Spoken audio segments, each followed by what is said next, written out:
Convene. Yeah. Okay. All I right. will make a motion. Okay. Okay. All right. I would like to make a motion to reopen the meeting of the Committee of the Whole. Second. Can Thank I you. get thank you. All those in favor, convening, please signify by saying aye. Aye. Oppose? Action carries. Okay, on then to the regular board meeting. All right. Let me get oriented here and everything. Okay. So, approval of the minutes. No. Excuse me. Point of order. We need to first convene the meeting and take roll and Oh. all of that because this is a separate did that meeting originally. from the previous meeting. Yeah, the previous meeting was the committee of the whole. Okay, Commissioner thank you. Mesich is All right, correct. sorry about that. Anyway, so we will open up the Minneapolis Park and Recreation Board here on Wednesday, January 4th. The secretary, please take the roll. Commissioner Thompson. Here. Commissioner Schaefer. Here. Commissioner Olson. Here. Commissioner Mesich. Present. Commissioner Menz. Here. Commissioner Alper. Present. Commissioner Abene. Here. Vice President Smith. Here. President Forney. Here. You have a quorum. Thank you. I'll take then a motion now to approve the agenda. So moved. Second. Okay, all those in favor, please signify by saying aye. Aye. Opposed? Action carries. Okay, now to approval of the minutes of November 30th. All those in favor, please. I will move the minutes of November 30th, 2022. Second. Thank you. All those in favor, please signify by saying aye. Aye. Opposed? Action carries. Okay, we will have reports of officers. It's been a while, please. Yes. Superintendent Van Gora. Thank you, President Forney and Commissioners. Good to see everybody. We'll jump right in here. We'll start with adult athletics. Winter adult broomball, volleyball, basketball, and pond hockey begins this month. There are thousands of participants currently registered for winter athletics, and we're also looking forward to really a great season in 2023. Aquatics. Winter aquatics program began this month at the Phillips Aquatic Center. There are currently hundreds of participants registered in swimming programs. We'll soon begin recruiting for summer lifeguard positions as we prepare for the upcoming summer aquatic season. We start early, of course. Golf. Winter recreation is happening at Worth, Columbia, and Hiawatha golf courses. Clubhouses at Hiawatha and Columbia are open from 10 a.m. to 4 o'clock p.m. Saturdays and Sundays, and the trailhead at Worth is open daily. Ice arenas. Hockey season is in full swing. At both Parade and Northeast Ice arenas are busy. For information about open skating and hockey, go to the Park Board website and you can get information on those times. Recreation centers, Northeast and Southeast. The Minneapolis Park Recreation Board received tickets for a private screening of Black Panther Wakanda Forever at AMC Rosedale 14. Youth from Logan Park, along with Falwell, Central, Powderhorn, Stewart, Peavy, Phillips, and East Phillips attended. Basketball practice have started at Northeast Recreation Center. This year, Northeast Recreation, NERC, I didn't know it was that, but Northeast Recreation Center has 6 basketball teams, up from 3 last year, with 58 youth registered and 10 certified coaches. In the north, the Farview Athletic Council organized a Toys for Tots program for the 3rd year, serving families in our community. This year, 319 kids received gifts through this fabulous program through our park. So wonderful, wonderful program. North Commons Park hosted a holiday edition Tiny Desk concert that featured Fred and J.D. Steele. The community enjoyed an intimate concert of holiday music and soul classics. In the Southwest, Linden Hills Park hosted an intergenerational holiday card making program. Many creative and festive cards were created. Pershing Park, monthly community building night, had over 40 youth and families coming out for bingo, prizes, popcorn, treats, and craft projects. Participants got to meet neighbors and many new friends at the park. Lower South, Lake Hiawatha Park, Little Lakers Preschool is play-based preschool that includes art, movement, music, and creativity. Participants work on daily life skills throughout the year. to better prepare for kindergarten. Upper South, Longfellow Park hosted the winter break dodgeball for ages 7 to 12. Dodgeball is still a thing. Rec Plus School Release Day participants at Wade Park enjoyed winter crafts and making sock snow people. Pretty cute. Spark Studios. During the first week of winter break, Spark Studios teamed up with Powderhorn Park's theater program to record an audio version of the play War of the Worlds. The theater camp group participants learned their audio parts, and the Spark Studio recording camp participants learned about sound engineering. I get so excited about that. That's really cool. And it's only going to keep building from there. So, full service community school. Bethune Park is excited to collaborate with the following community partners this winter. These community partners will support our after-school programming. The goal of the community partner programs is to support the school day curriculum and expose students to new activities and experiences. And some of the activities that we're talking about is called Lunchroom. We'll be teaching drumming. The Cowell Center will be teaching youth various dance styles, Afro-modern, jazz, modern, and creative movement. The Athletics Global will be teaching youth music production, so songwriting, music arrangement, music theory, and soccer basics. NPRB Naturalist Program, our wonderful team, will bring nature experiences to the youth. Northern Clay Center will teach the youth clay techniques. And the Kids Create will teach various art projects inspired by Frida Kahlo and Picasso and Salvador Dali. I can't express how much Bryce and that has been doing such a wonderful job. They're so proud of our park and recreation piece and what we do there at Bethune. So congratulations to Bryce and the team. Forestry. On a snowy day at McRae Park, forestry staff conducted interviews for the position of arborist. Candidates participated in an interview discussion followed by 4 practical exercises. These exercises consist of correctly operating a bucket truck, properly climbing a tree, and safely using a chainsaw. It takes 11 co-workers to conduct and score all the required interview steps. The successful candidates will begin work sometime in January. I love seeing this because it shows the complexity and the work that needs to go into this and how they actually bring wonderful people on board as arborists in our organization. So really cool. Environmental management. 2022 lake ice. Ice cover dates are recorded for 15 water bodies in Minneapolis, but Amakoska has the longest record of more than 50 years of ice on dates. 8 smaller Minneapolis lakes completely froze for the first time on November 21st.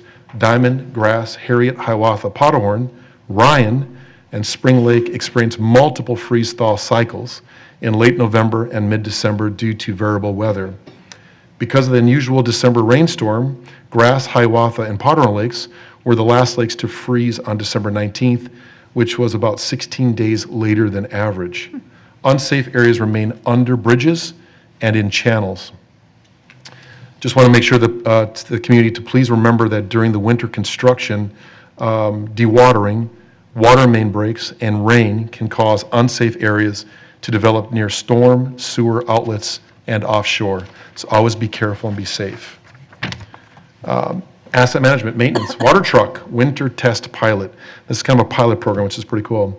The NPRB Equipment Service received a new water truck on June 30th. The new water truck has 9 water discharge points.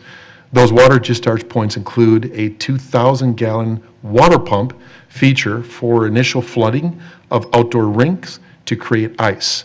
With the purchase and use of this new water truck to create ice, we're hoping to create efficiencies, leverage staff time better, and to make improvements to our ice rink systems wide.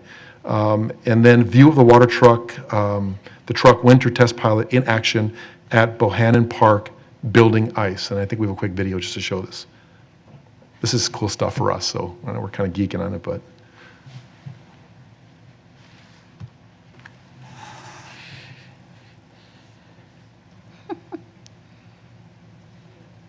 Might take a moment, right?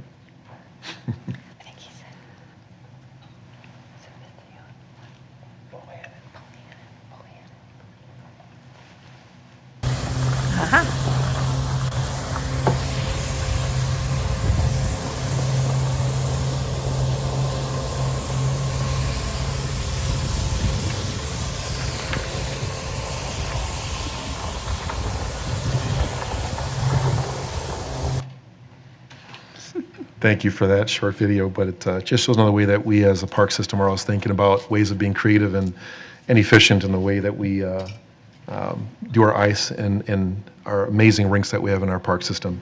We're known for that, so it's pretty cool to see this, so hope you enjoyed it. Ice rink maintenance. Ice rink maintenance is ongoing throughout the service areas. The unpredictable weather this year has presented staff with a variety of challenges. Rinks are beginning to open throughout the city and conditions become safe for skating. Lake sites have been especially challenging this year as staff wait for ice thickness to reach safe depth to support equipment weight. Operations managers are updating our rink status map on the website as conditions change and more sites open to the public. The two that you see there is, of course, Wyndham Northeast Rinks and Lindale Farmstead Rink. Horticulture. The horticulture team is in its second year of the winter pilot program. The pilot is focused on dormant pruning and program planning. This season, the program is staffed with 3 gardeners. In December, the team has been focused on pruning work in North Minneapolis, including Theodore-Wirth Regional Park, West River Parkway, and several neighborhood parks. Winter allows horticulture staff to work in areas that they are not able to get to during the growing season. Dormant pruning helps ensure all our formal landscapes receive attention by maximizing the horticultural professionals we have on staff. If folks are interested in learning more, they can follow the horticulture team Instagram account, Minneapolis Gardens, where staff share their latest work. And then you see Sean Dolan, a gardener, and Jacob Deaver, gardener, at these 2 locations and sites. So thank you for their work. North Commons Improvements Project concept plans are here. Commissioners and the public are invited to the North Commons Park Community Center Gym on Tuesday, January 10th, from 6 to 8 o'clock p.m. For the release of the concept options for the North Commons Phase 1 Improvements Project. This event kicks off the next stage of community engagement, which will lead to a preferred concept plan coming before the board for approval this spring and summer. There will be a brief remarks at 6:30 p.m. and a light meal will be available for attendees. We look forward to seeing all and everyone that are welcome to come to to North Commons. The community meeting is the first of many opportunities for reviewing the concept plans, gaining information from NPRB staff and the design team, and for providing and sharing feedback. The event kicks off with a fresh round of community engagement this winter for all who live, work, and play in North Minneapolis. There will be additional opportunities available online, public meetings, informal open houses, and community events in the future. We look forward to seeing you in this very important meeting at North Commons. Whittier Recreation Center Spark Studio construction begins, the next one. The Minneapolis Park and Recreation Board is excited to announce its 3rd Spark Studio at Whittier Recreation Center with construction now underway. Bearing construction delays, it will open to the public in the spring. Spark Studios are new creative technology spaces that support self-expression, interest-driven activities, and hands-on learning opportunities for young people within Minneapolis parks. Studio staff and equipment support photography, graphic design, videography, music production, website development, and much more. The improvements focus on play areas, sports courts, and other amenities. They are guided by the Whittier Park Master Plan approved in 2020, as well as the initial input from community, NPRB staff, and available funds. And what you see, there's a sample of the Spark Studio concept at Whittier Recreation Center, and of course Harrison's going to be open up here really soon. Of course we still have Podhorn, and we have 3 more after that, so very exciting, and we look forward to seeing you all at the openings of these amazing spaces. Support services, archives, this is pretty cool. Archives received 142 total requests from November 2021 through December 2022. Of those requests, 65 requests were made by the community, whether by researchers or graduate students or family history, and 77 requests were internal requests, supporting the many different departments in their work. And I won't go through all this, but if you look there, it kind of gives external requests by category, total requests by quarter, an internal request by department division, kind of gives a breakout to the work that we're doing within our archives area, and Angela's doing a phenomenal job on that. And then I want to quickly share, if you look at the top, photos that have been requested from this past year. Lake Harriet Bandshell in 1899. And then, of course, we have the Dutch elm disease, 1973, a picture containing invertebrate and coral. And so it's really interesting to look at. So just wanted to share that with you, the great work that we're doing in that area. The last thing that I want to share is data request.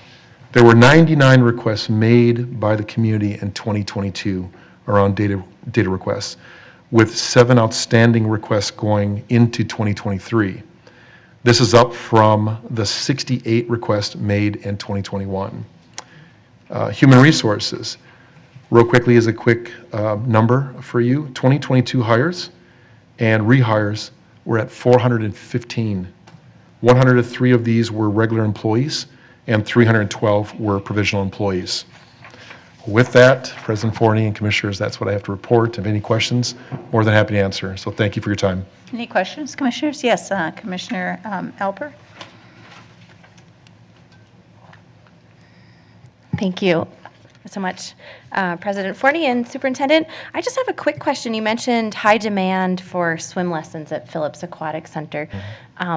Do we know what the impact of the free programming has been on that, or could we get a report later on that? President Forney, Commissioner Upper, absolutely, we can get those numbers for you. I think we're now, obviously, I know, meeting in the back, we're writing this down to make sure we can give you some numbers there. Yeah, absolutely. And I'm curious also how it compares to prior years in terms of where people are coming from. Are they from the neighborhood? Who's taking advantage of this free programming? It would be great to know. Thanks. Absolutely, we'll get that to you. Thank you. Other questions to the Superintendent? Thank you. I forgot to mention at the very beginning that we all know that last year was a heavy learning curve, and so we gave a lot of latitude, seriously, to questions, to making sure that people felt really grounded. And so I am going to try very, very hard this year to keep us in a timely manner. According to Council Rice, there are no rules saying whether or not, this is the time limit on how long meetings get. But it is the prerogative of the president, and it is the prerogative of the chairs and the co-chairs to set any time limits. So I am aiming for an hour and a half for our full board. So I just, want you to know that I am going to try and stick to that as long as we can. We have a challenge by our secretary, deputy superintendent, both anyway, and hopefully we can all strive for that. An hour and a half, and a strong suggestion for committees at 1 hour. So we only have a minute here before open time, but maybe I should ask the question, is there anybody here for open time? While we're waiting for that, any reports from outside boards, commissions, and committees?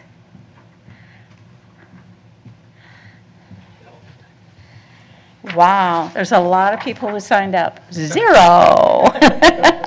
I can't imagine why. I'm just grateful for all the people who made it to their meeting tonight and everything. So I will then open and close whatever our open time, and move to then reports from outside committees, commissions, and committees. Anybody have anything they would wish to report?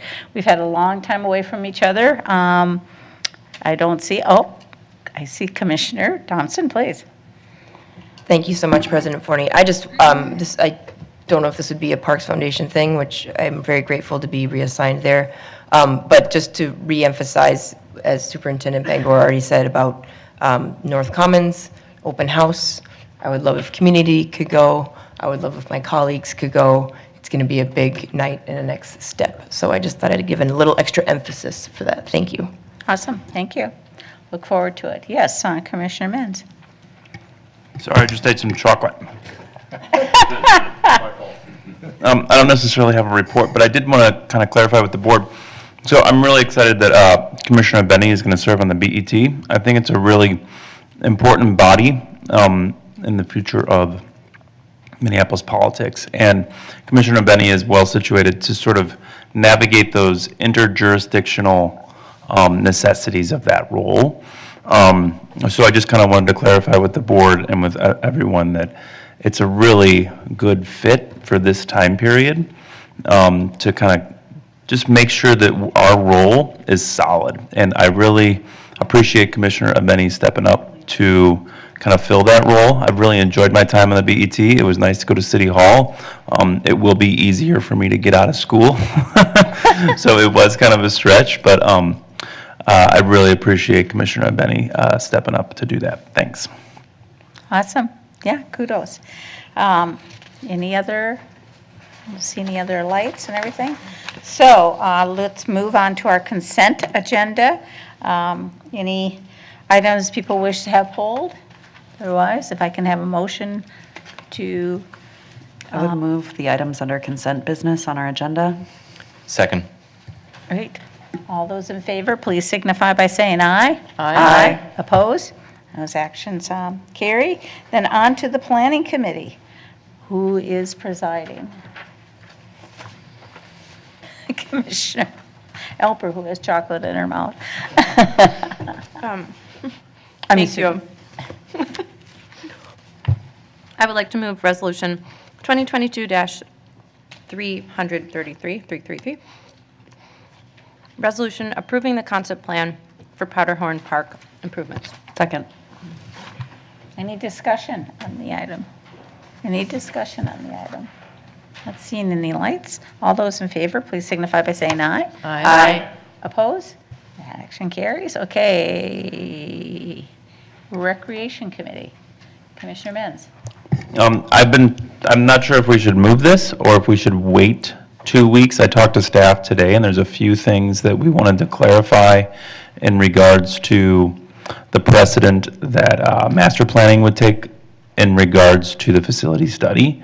So I don't know if Michael wants to come up and clarify it with myself. I don't know the procedure if we move the resolution and then we postpone it. Point of parliamentary inquiry. Paul, yes, go ahead. Parliamentarian Rice, would the appropriate action for the board to take be a request to have this item pulled? Or if we wanted to get an update from Michael, would we need to move it and then vote to postpone it, or make a motion to postpone? Yeah, Madam President, Commissioner Musich, I do think the correct procedural action to get the matter before the board would be for a motion to approve the resolution, hear a report from Mr. Schroeder, and then after his report, either progress it, delay it, or pass it. Thank you. I don't think it's necessary to hear from Superintendent Schroeder unless the rest of the board needs to. Otherwise, we were going to put it on the next agenda. Okay, so I would recommend that you make a motion to pull the item in the agenda. I would recommend that we pull item 2022-341 from the agenda and move it to the January 18th meeting. So that's a motion to postpone. Correct. To So the 18th. A motion to postpone, not to pull. Thank you, Secretary. I would second that. Okay, any discussion of that item? Not seeing anybody? Okay, all those in favor, please signify by saying aye. Aye. Oppose? That action carries. Okay, so on then to new business. We have a report, a discussion, about the Sibley Park renaming. And I believe we have some presenter, Bianca and Said, right? Yay, I'm glad you guys are here.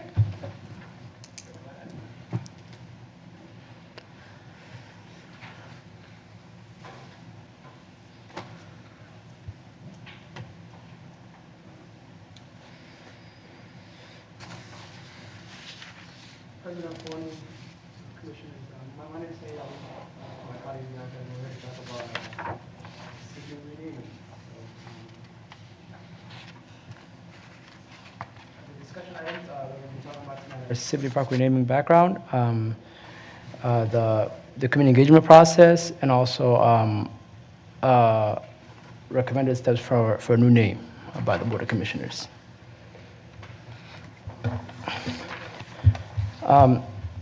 this process started with students from Sanford Middle School who felt uncomfortable with the name Henry Sibley Park, basically, because of after they learned who Henry Sibley was in their history class, they came to the park board and said, hey, this person has committed genocide against the Dakota community or just the indigenous group, and we feel like, the name should be changed. And what is the best way to do that?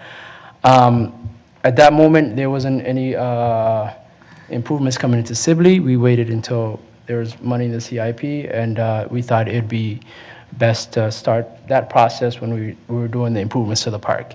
So in summer 2021, there was a community engagement that was basically done while we were doing improvements to the park. At that same time, we decided to basically ask questions about the renaming of the park. There was an online survey that went out, and the results of the survey basically was in favor of changing the name. In 2021 of November, we had an open house with various indigenous groups to talk about the name of the park, and they was also in favor of changing the name of the park. In February 2022, we sent out an online survey with different categories and the community overall basically was in favor of changing the name to a name honoring the Dakota people. This is the survey results, and here's some of the questions that we asked.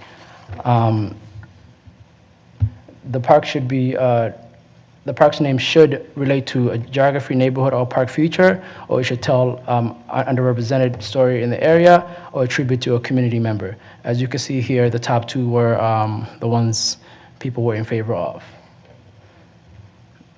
In question 2, we asked in the category that relates to geography, neighborhood, or park feature, please select one of the following names proposed by the community. And as you can see here, some of the communities were not in favor in majority of the names, but the ones that were basically picked Basin or Bowl Park, Lower Cedar Heights Park, and Stocking Lake Park. Those were the top 3 that came up, besides the not in favor. In question 3, in the category that tells underrepresented story of the area, the one that was overwhelmingly picked by the community was the Dakota name, and that's where we're at today, basically. And my colleague will take it from here.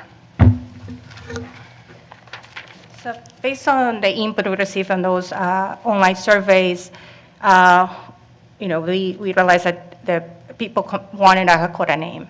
So we had a focus group with different Native American communities, especially neighbors that live around the park, to discuss the potential names for the park. And we had kind of like a brainstorming session, and those are the names that came. They supported changing the name to how the park was referred before, was named Sibley. It was referred to Cedar Avenue Heights. So they suggested maybe changing, translated the name into Dakota. Stocking Park, some neighbors mentioned that that area was a lake.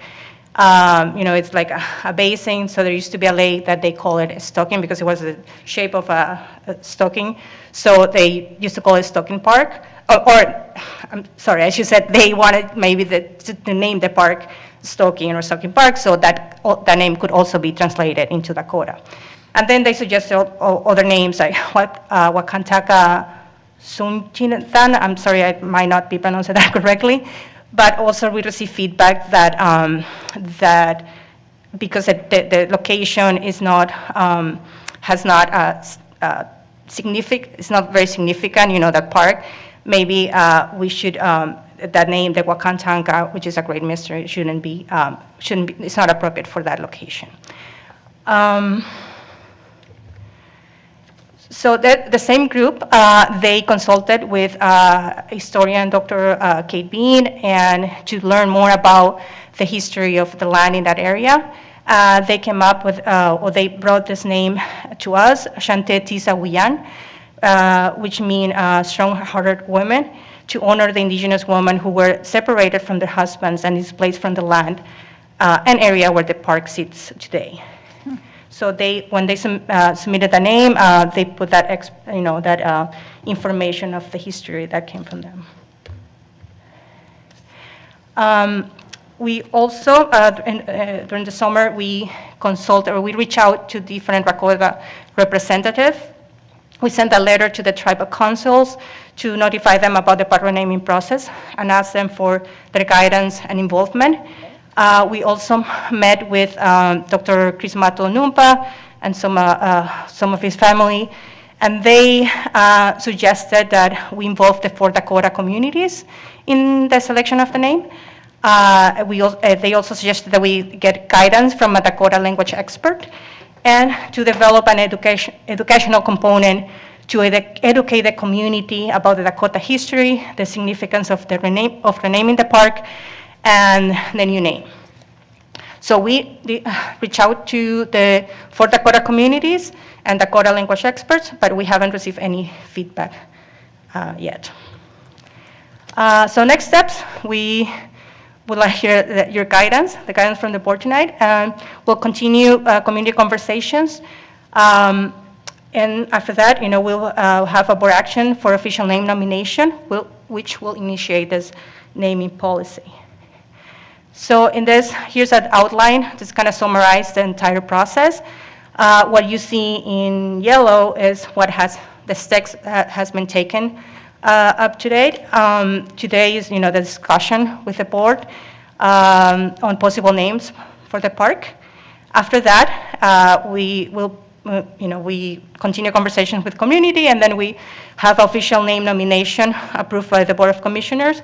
We'll require 2 public hearings, and after that will be the adoption of the new name by the Board of Commissioners, and then the community can celebrate the new name for the park, and we'll plan to have informational events, education, and to inform the community about the process of the new name and the significance of the new name.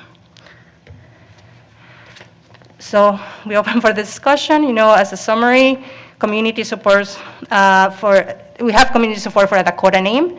These are the top names, the names that have been suggested. Shante Tisa William, based in Oval Park, and translating to Dakota. Cedar Avenue Heights Park, again translating to Dakota. Hante means cedar, so it could be Hante Park. Stocking Lake Park, also translated into Dakota, and there's other 2 names. Those are the top names on the list of the community suggested.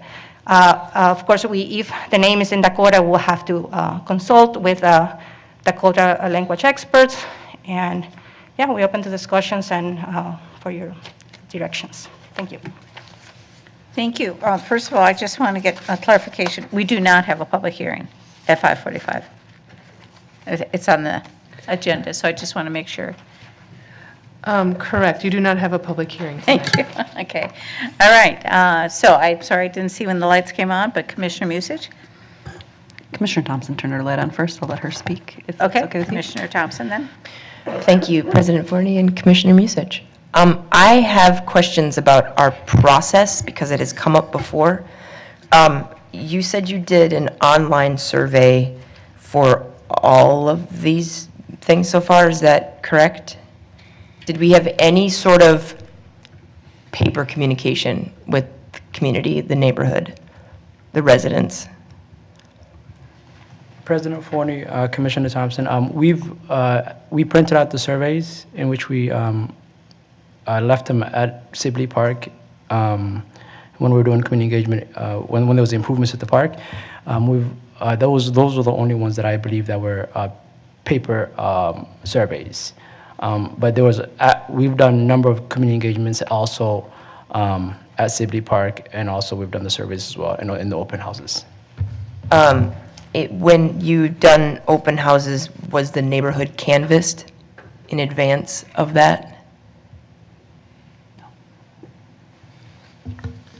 President Forney, Commissioner Thompson, we sent out a gov delivery for any community engagements that are done prior to us actually doing community engagement. So community was notified. Also, we've sent out mailings as well to notify the community about the open houses and also the community engagement.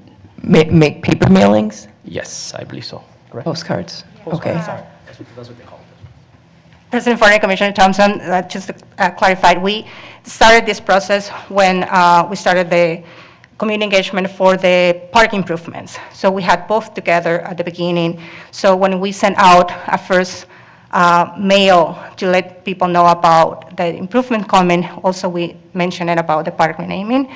So the first 2 open houses, we were talking about both the park improvements and the park renaming. And then we separated, and then we have one open house exclusively for the park renaming, and focus group also only for the park renaming. But we continue to inform the community about the park renaming process when we were doing the community engagement for the park improvements. Is that? It does help. I really appreciate you guys answering this.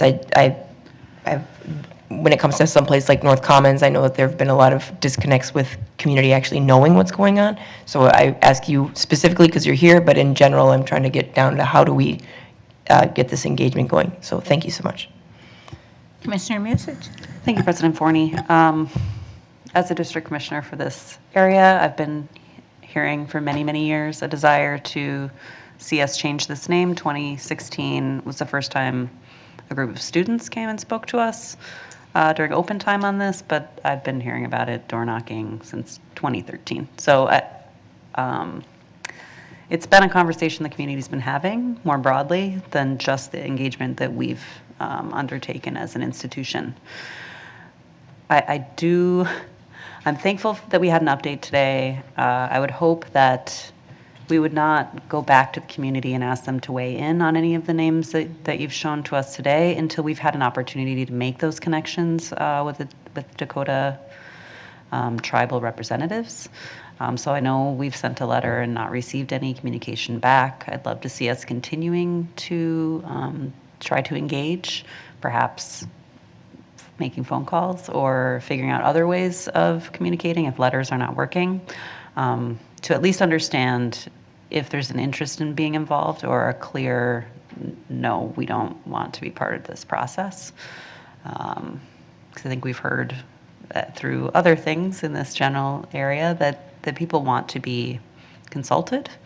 And so I'm surprised that we're not hearing back. I had an additional thought, which I've totally lost now, and I will turn my light back on should I have it. Thank you. Commissioner Menz.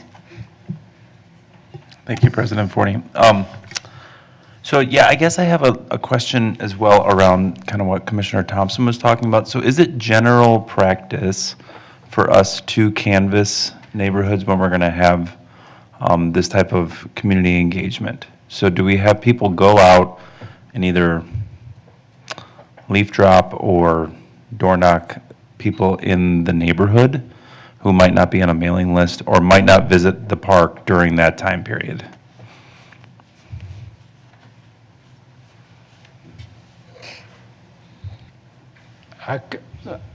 President Forney, Commissioner Mintz, if that's something that the public wants, staff would definitely do that. But with short of staff, if we knock on every single door, it's not really possible. That's why we do the mailing and the gov deliveries and the open houses and the surveys. But if there's additional community engagement that the public wants, we definitely do consider that, and we do partake in that as well. Thank you. Adam, if you... President Forney, Commissioner Menz, are you referring specifically to projects that rename parks or any of our community engagement processes? I mean, it could be just for renaming of parks. I mean, we can focus there for now. Like, what is the level of, I guess, integrity that we do to sort of get the word out? Because I do hear very similarly that we don't get the word out very well. Like, people still miss things either through the mail, and I don't know if, leaf dropping or whatever. I don't know if that's a part of our process. And it seems important if we're going to rename a park. President Forney, Commissioner Menz, when it comes to naming specifically, it varies a little bit because sometimes there are nominations that come forward from the community, and then those go directly kind of into the naming policy process where it's more public hearing focused. And sometimes there is a general desire to change a name or to give a park a name. And we do an engagement process then up front to even get us to the point where we have a nomination that you can entertain underneath the naming policy. So those latter ones, into which category this does fall, typically have a community engagement plan that's written around them, as this project did, alongside the capital improvements. For site-specific park improvements, there's typically a mailing. We typically do postcards. We do signs in the park, and a variety of other techniques.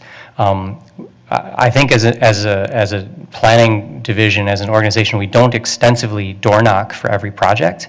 And again, as Saeed alluded to, it's incredibly time consumptive for us to be doing that. And actually the shall we say, the return on that isn't often as high as some of the other things we do, most notably park signs in the park. So signage in the park is one of the things that we hear from people. It drives most folks kind of into projects. But I will say it varies by projects, and that gets governed by the community engagement plan that gets written, that gets posted as a PNC, and which you can review prior to any project. And those community engagement plans are changeable. So when they come before you as a PNC, we are open to commentary and revisions on them. And then also, I mean, like, we can also help with that communication by knowing when these things are coming up. My question also around the postcards, like what's the reach that we have in regards to that? We do like 3 or 4 blocks? Yeah. President Forney, Commissioner Menz, typically about 3 or 4 blocks from the park. Okay, thank you. Commissioner Alper. Thank you. I have a very short thing. You asked for comments or feedback on the names proposed, and I saw Cedar Avenue Heights Park was one of them. And I just want to urge caution with that because we already have Cedar Avenue Field Park, and I think that could be confusing for people. Thanks. Commissioner Thompson, I believe you're next. Excuse me? Commissioner Olson, I believe, had his light on before I did. Oh, I'm sorry. I did that's get you out of okay. order. Okay, Commissioner Olson. Thanks. Yeah. So, my comments as far as, park names, reaching out to communities and asking for their input. I'm wondering, it might be a good idea to offer, if there's still room in the budget, to pay for the service and the consultation. Otherwise, it can kind of feel like free work, and it's often a thing with these communities, like, do the work for us so we can. So, just a suggestion. Otherwise, what I personally like, I like one-word names. So I like Hante and I like Basin. Obviously, choosing any Dakota name, I would not want to be, appropriative or make it shallow or something like that, but that seems fine to me, and I think if there are folks who would say that's okay. So I would push towards those couple ones, and I know more folks wanted, a bit wanted the native name, but I think something simple like Basin can just be good as well. It's just moving away from the bad name can be good enough. So those are my thoughts. Commissioner Thompson.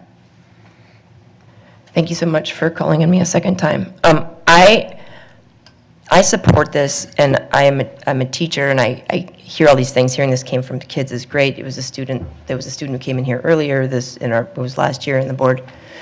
I just feel compelled to put on the record that this might be more controversial even than changing. I mean, John C. Calhoun, I know we changed to Lake, but that was the Secretary of War that had nothing to do with our state, really. but Henry Sibley was the first governor of our state.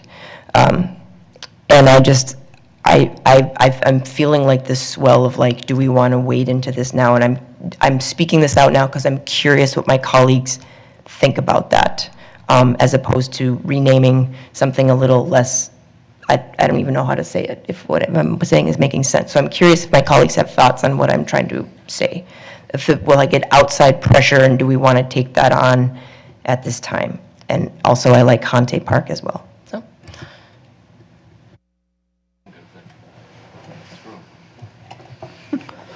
Okay, was competing there. Okay, Commissioner Menz for a second time.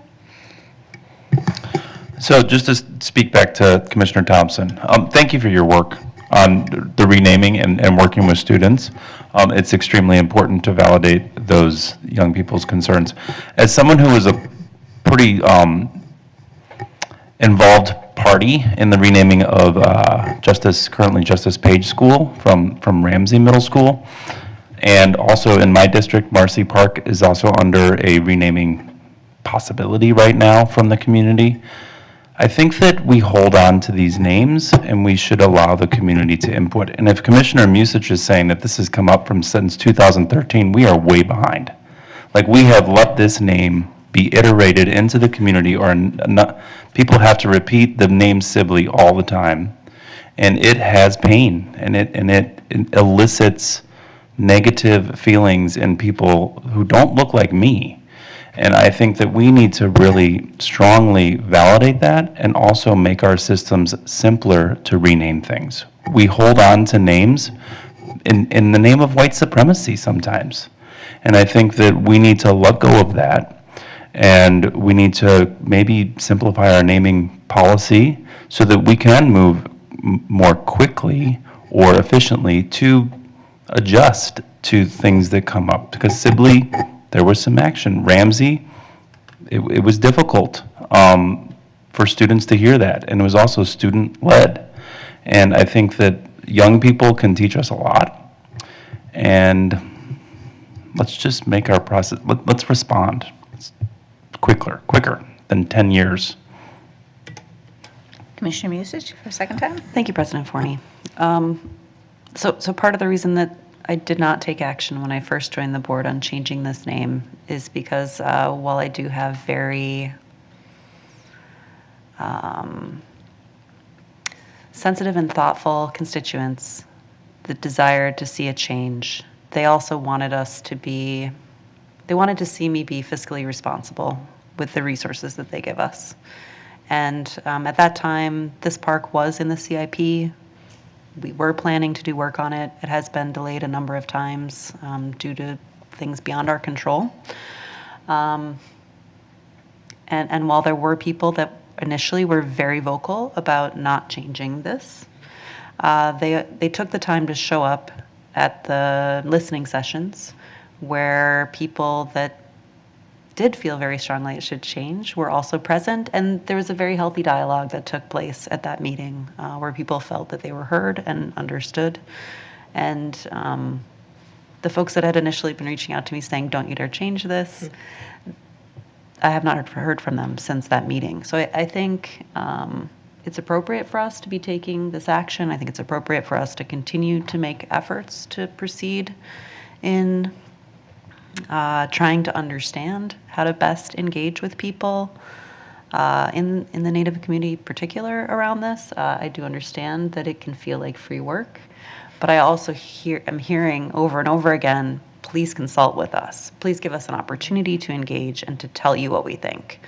And so I don't know where the line is there. We're all still learning how to navigate this appropriately, and so I'd like us to keep having that dialogue and that conversation and giving people that opportunity.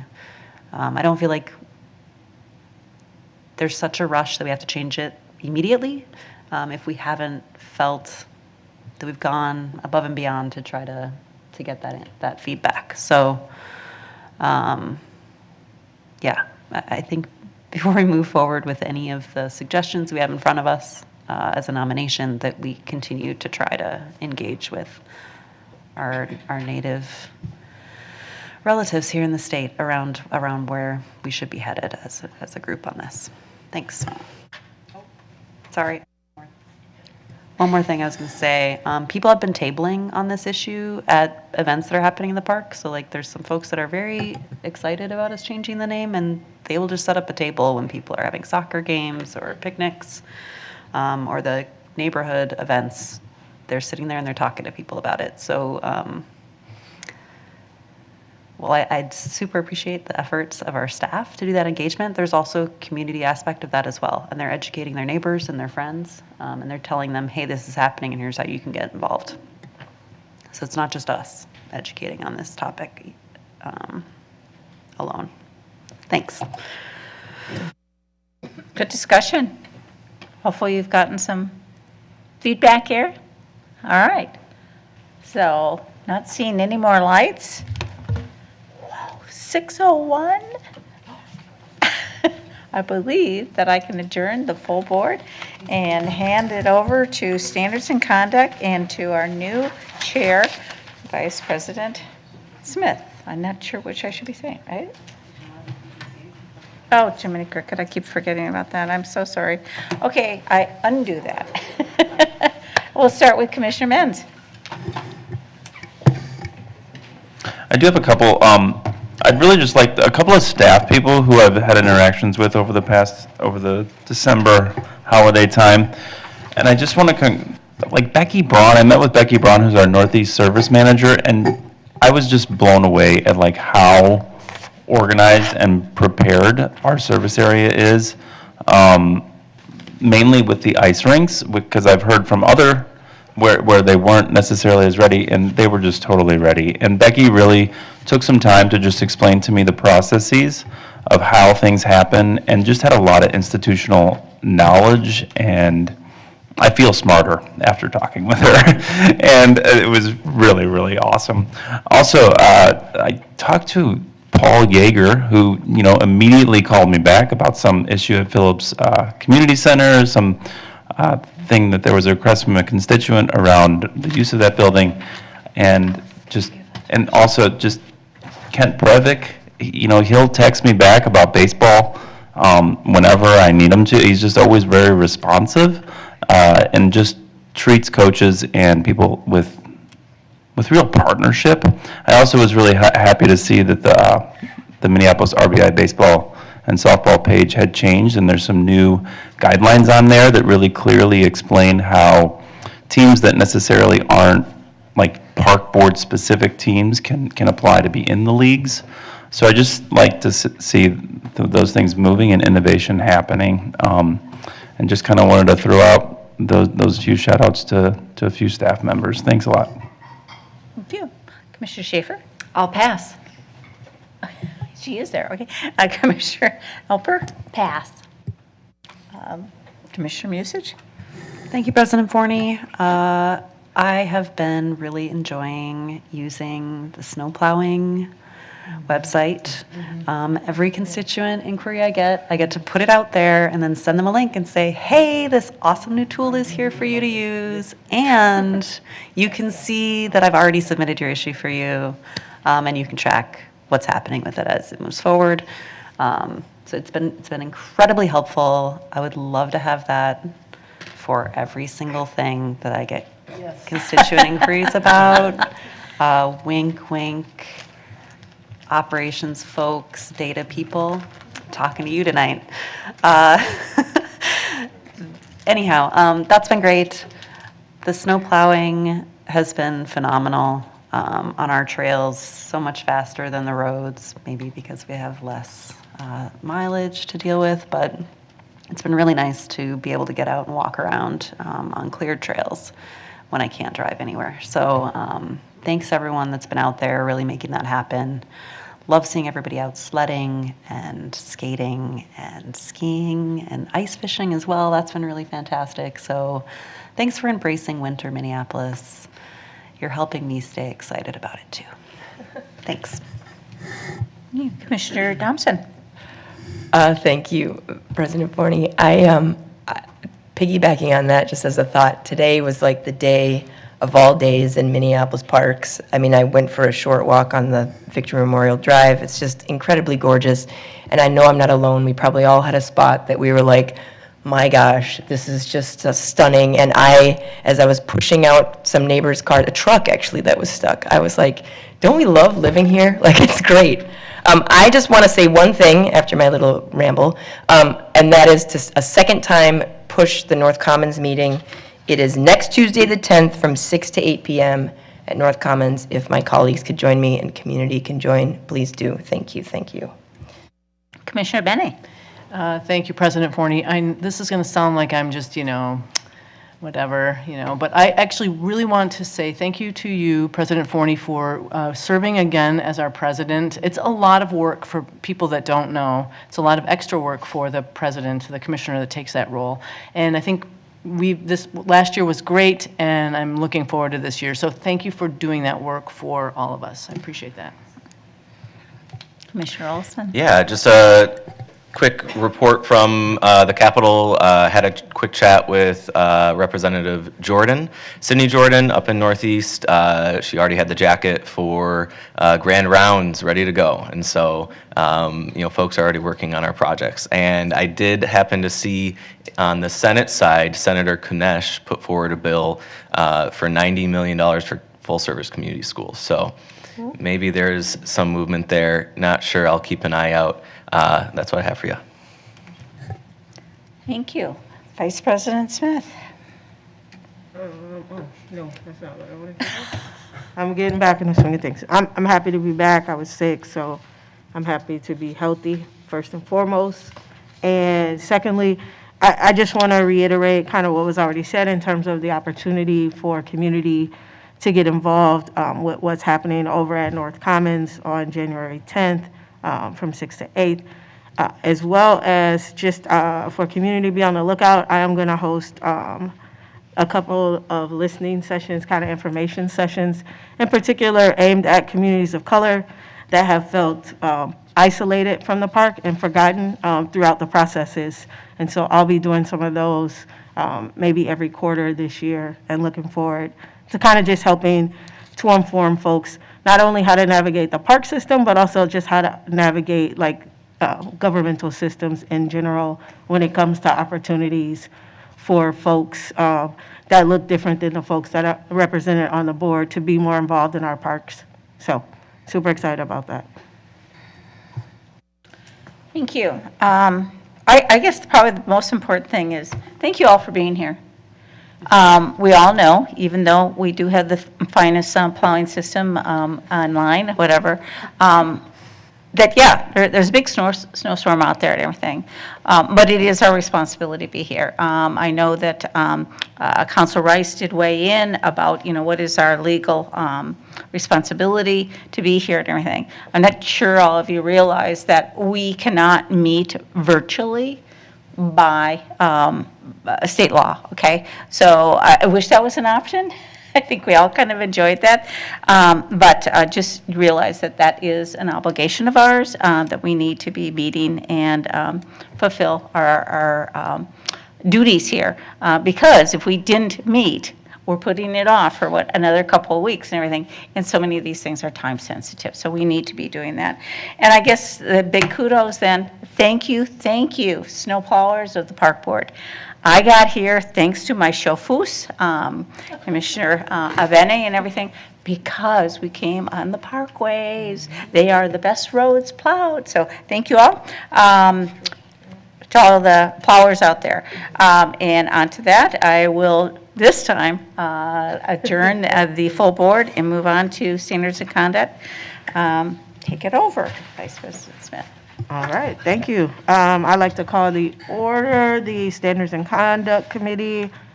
Secretary Ringo, can you please call the roll? Commissioner Schaefer. Here. Commissioner Olson. Here. Commissioner Bene. Here. Vice Chair Musich. Present. Chair Smith. Here. You have a quorum. Thank you. I'm looking for a motion for the approval of the agenda. Nope, don't need, yes, I do. Yes, you do. Approval of the agenda, please. I will make a motion to approve our agenda this evening. All those in favor? Aye. Opposed?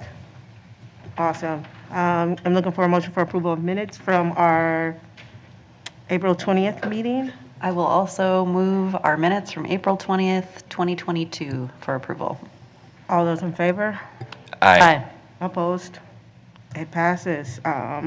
Moving right along, we have a resolution 2022-350, and I believe Council Rice is going to take it from here. I will move that motion Oh, so that thank we can discuss it when he's done. Thank you, Madam Chair. Brian Rice, General Counsel of the Park Board. Resolution 2022-350 would amend your rules dealing with open time. I came up with this suggestion and discussed it with President Forney at the end of last year as we were getting ready for the cycle. And we do have the prompt for this is our legislative delegation meeting on the 20th, I think, of January. We're bringing the delegation meeting, and you have a rule. The old rules say that at every meeting of the board, there'll be a open time a half hour after the meeting starts. When we've done this the last few years with the legislative delegation, I think Commissioner Olson would know their schedules are really, really packed. If we can get them to the meeting, that's great, but then we're right in the middle of making our presentation, and the presiding officer for the park board will have to look at the calendar and say, oops, under our rules, we have to have open time, which is nice, and you want citizen input to come in, but it's very disruptive of that meeting. And basically, we could, for up to 15 minutes, lose the attention of these legislators who are highly programmed, as many of you know, when the legislative sessions go on. So hence, I talked to Commissioner Forney, worked with Secretary Ringgold and Mr. Goodrich to draft a resolution that would amend Section 2 of the rules that would simply say the board would continue to have open time, but not at the committee of the whole meetings or at other special board meetings like we already have it for the annual budget setting meeting, but also for this legislative breakfast. There may be some other suggestions on it, but I really strongly recommend you do that tonight so we can get it to the board 2 weeks from tonight so that at the legislative meeting for 2023, we don't need to do that. Just as another aside, I think this board, Commissioner Forney had asked some questions about time limits and other things. I would just say this board has a very much open to citizen input, much more so than, not to pick on the city council or other bodies, but not every elected body is, there's no requirement you have open time, and this board has, you know, much more than I can think of any other entity in terms of soliciting citizen input. And anyway, that's my report. President Forney. Thank you. I'm not on this committee, so I appreciate the opportunity to speak. Chair Smith. Yes, Council Rice and I did discuss this, and there is, I don't know if urgency, yeah, there is an urgency for us to pass this because of the legislative breakfast. But we did have a lot of discussion about open time. So as you are all probably aware, that this includes the school board, the Minneapolis Institute of Arts, any of those committee meetings that we have, or joint meetings that we have. I would strongly encourage that the committee also consider us having open time once a month. We now have open time, reports of officers once a month, and that's usually the first meeting of the month. And I would strongly encourage you to consider that the second meeting of the month, that we would have open time only at that point in time. So I would like to have the committee consider that. And you know, it's not a matter we're closing the door. I feel that we are an incredibly transparent entity, and as already Councilor Rice has indicated, I think it's just that we would like to get to our business. And the reason why, I will clarify again, why I would like to get meetings done within an hour and a half, and committee meetings if we can, is that we have professional staff out here that are waiting very conscientiously for their role. we have consultants that come to speak, and too often they are waiting and waiting. I think, what, did we figure out that we averaged close to our 5-hour meetings? So last year, and in due respect to those consultants and to our other partners, I think that is something we should really, try to adhere to our timing. So, yeah, like I say, if the committee would consider this other option, I would really appreciate it. Thank you. Commissioner Benny? Thank you, Chair Smith. I guess I would say that for what's being proposed here tonight, I think this is a really good incremental step, and I totally support it, especially because I think it has been a little bit awkward, those open times during some of those meetings. And then I think the committee could take that under advisement, but maybe this is a nice little increment, and we can kind of see how it goes, especially with other time limits. Because I kind of do really appreciate the fact that this body is very open to opportunities for people to speak, so.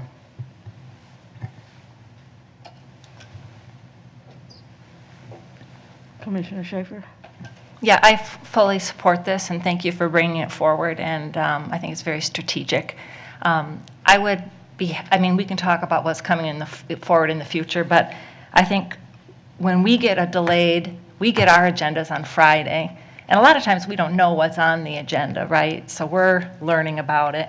I think it's important for the public to also have that, because those come and go quite quickly if they're not aware of it. But I fully support this direction on this item. Thanks. All right, any further questions? All right, seeing none, I know Stephanie made a motion. I need a second on that. We don't Nope. need a second. in Okay, committee. all those in favor, please say aye. Aye. Opposed? It passes. All right. And it looks like we don't have any study items before, so I will move to adjourn the Standards and Conduct Committee meeting at 6:17. I think you just need to say that you're Oh. declaring us adjourned, I'm or you declar- can request a vote. Oh, I am declaring us adjourned. Excellent. Yay, look at that, 6:18, woo-hoo. Hey, Jennifer's going to be taking a jump. Where are you jumping to? She's